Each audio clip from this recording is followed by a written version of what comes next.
Hello friends, my self doctor Vaishali Vasavada.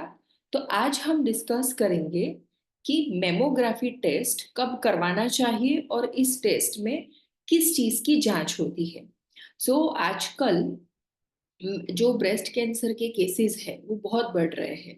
उससे भी ज्यादा ब्रेस्ट में सिंपल गठान हो जाना, जिसे हम बिनाइन ट्यूमर कहते हैं, उसके केसेस तो आउट ऑफ 10 यानी कि 10 महिला में से 5 या 6 महिलाओं को ये प्रॉब्लम जो है वो देखने को मिलती है अपनी एज के अलग अलग स्तर पे।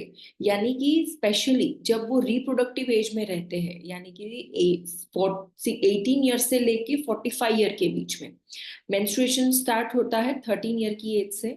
जनरली 13 to 18 ईयर में ब्रेस्ट में किसी प्रकार की पैथोलॉजी या गठान हो जाना इतना कॉमन नहीं है, लेकिन 18 ईयर के बाद से लेके 45 ईयर के बीच में ऐसे केसेस बहुत देखने को मिलते हैं। तो इसलिए ये मेमोग्राफी जो है वो एक जांच है, एक नॉन इन्वेजिव टेक्निक है। नॉन इन्वेजिव टेक्निक यानी कि ऐसी इन्वेस्टिगेशन प्रोसेस, ऐसी जांच करने की प्रोसेस जिसमें पेशेंट को ज्यादा तकलीफ ना हो। तो मेमोग्राफी से हमें ये पता चलता है जो आपके ब्रेस्ट में जो गठान है वो कैंसर है या नॉन कैंसरस है। क्योंकि ये जानना बहुत जरूरी है, उसके हिसाब से आप अर्ली ट्रीटमेंट जो है वो ऑप्ट कर सकते हैं। अब बात आती है कि मेमोग्राफी किसे करवानी चाहिए। अब मान लो कि जैसे आपकी एज जो है वो 40 प्लस है, या अगर 40 से भी कम एज है लेकिन आपको ब्रेस्ट में निपल की जो पोजीशन है वो डिविएट होती नजर आती है, जैसे कि नॉर्मल जो सेंटर में निपल होनी चाहिए ब्रेस्ट में उसकी जगह पे वो इन्वर्ट हो जाती है, या उसकी जो पोजीशन है वो चेंज हो जाती है, ब्रेस्ट में पेन होने लगता है, या गठान जो है वो सडनली बढ़ने लगती है, या गठान जैसा पहली बार भी अगर महसूस होता है। अगर आपकी फैमिली में किसी को ब्रेस्ट कैंसर की हिस्ट्री है, अगर आपकी शादी नहीं हुई है, या अगर आपको इनफर्टिलिटी है और आपकी एज 45 है, आपने कभी भी ब्रेस्ट फीडिंग नहीं करवाया है और आपको ब्रेस्ट में से कुछ लिक्विड बाहर आ रहा है या गठान हो गई हो, तो ऐसे कुछ स्पेसिफिक कंडीशन में मेमोग्राफी जो है वो हम सजेस्ट करते हैं। तो आमतौर पे 40 ईयर के बाद ही ये चीजें होती है, लेकिन फिर भी कुछ कंडीशंस में, कुछ केसेस में हमने ये भी देखा है कि एट द एज ऑफ 32 और even at the age of 28 also suddenly जो ब्रेस्ट कैंसर है वो लास्ट स्टेज में पहुंचा हुआ रहता है। इसलिए किसी भी स्टेज पे अगर आपको ब्रेस्ट रिलेटेड कोई भी प्रॉब्लम हो तो आपको मेमोग्राफी सजेस्ट की जाती है। कई बार मेमोग्राफी से पहले सिंपल सोनोग्राफी भी सजेस्ट की जाती है, उसके बेसिस पे फिर मेमोग्राफी करवाई जाती है। इससे क्या फायदा होता है कि नॉन कैंसरस है या कैंसरस गठान है उसके बारे में पता चलता है।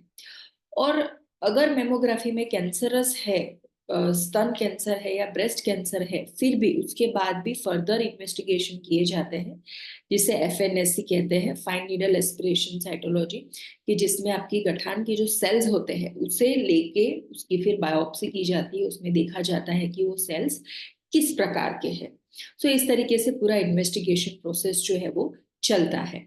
और नॉर्मल कंडीशन में भी अभी आजकल सिर्फ ऐसा नहीं है कि अगर आपको कंप्लेन है कुछ ब्रेस्ट रिलेटेड तो ही मेमोग्राफी करवानी है, ऐसा नहीं है।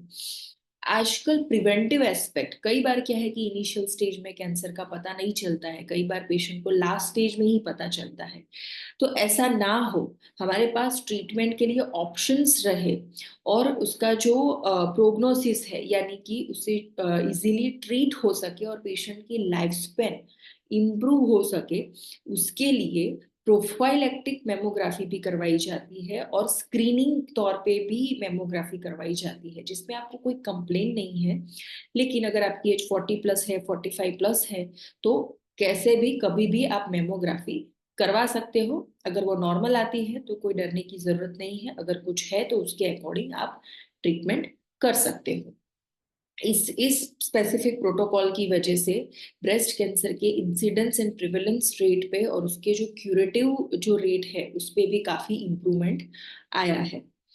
अब इस टेस्ट में करवाते क्या है, जनरली एक मशीन रहता है जिसमें आपके जो भी सिंगल ब्रेस्ट की मेमोग्राफी हो सकती है या दोनों ब्रेस्ट की मेमोग्राफी हो सकती है, जो भी साइड की मेमोग्राफी है उस साइड की ब्रेस्ट को दो प्लेट्स के बीच में रखा जाता है और वहां की एक्सरे या फोटो ली जाती है जिसमें सब पता चल जाता है।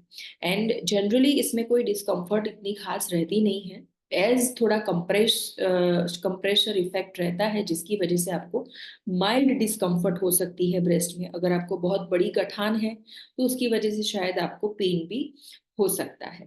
और जब भी आप मेमोग्राफी करवाने के लिए जाओ तो आपको एक बात का ध्यान रखना है कि किसी भी प्रकार के डिओडोरेंट पाउडर्स या ऐसी कोई चीज का इस्तेमाल नहीं करना है। हो सके तो लूज फिटिंग क्लॉथ्स ही आपको पहननी है। बाकी मेमोग्राफी, पोस्ट मेमोग्राफी का कोई साइड इफेक्ट या ऐसा कुछ रहता नहीं है। और कॉस्टिंग की हम बात करें तो कॉस्टिंग, ये प्रोसीजर जो है वो मीडियम से लेके हाई सेंटर्स में 1500 से लेके 2.5 to 3,000 तक भी इसकी प्राइस रहती है। या तो अगर कोई ट्रस्ट है या कोई कैंप है तो ऐसी जगह पे आपको बहुत ही मिनिमल चार्ज में भी मेमोग्राफी जो है वो उसकी फैसिलिटी जो है वो मिल जाती है। तो ये मेनापोजल वुमन जो अभी 40 के बाद में या 45 to 50 के बीच में है, उनको अपनी लाइफ में अगर नहीं करवाई है तो एक बार मेमोग्राफी करवानी चाहिए, चाहे आपको कोई कंप्लेन है या नहीं है। अगर आप रिप्रोडक्टिव एज में है और अगर आपको ब्रेस्ट रिलेटेड कोई भी प्रॉब्लम है तो आपको सबसे पहले खुद से जांच करनी चाहिए, डॉक्टर से जांच करवानी चाहिए। और डॉक्टर अगर आपको सजेस्ट करे तो आपको मेमोग्राफी इवन 40 ईयर से पहले भी करवानी चाहिए। इससे ये फायदा होता है कि आपको अगर कोई एबनॉर्मालिटी है, खास तौर से अगर कैंसर है, तो वो जितना हो सके उतना अगर जल्दी पता चलेगा तो शायद आपको इजीली उससे आप ट्रीट हो सकते हैं। Thank you so much for listening. You can subscribe this channel, you can click the bell icon and you can share this video amongst your friends. Thank you.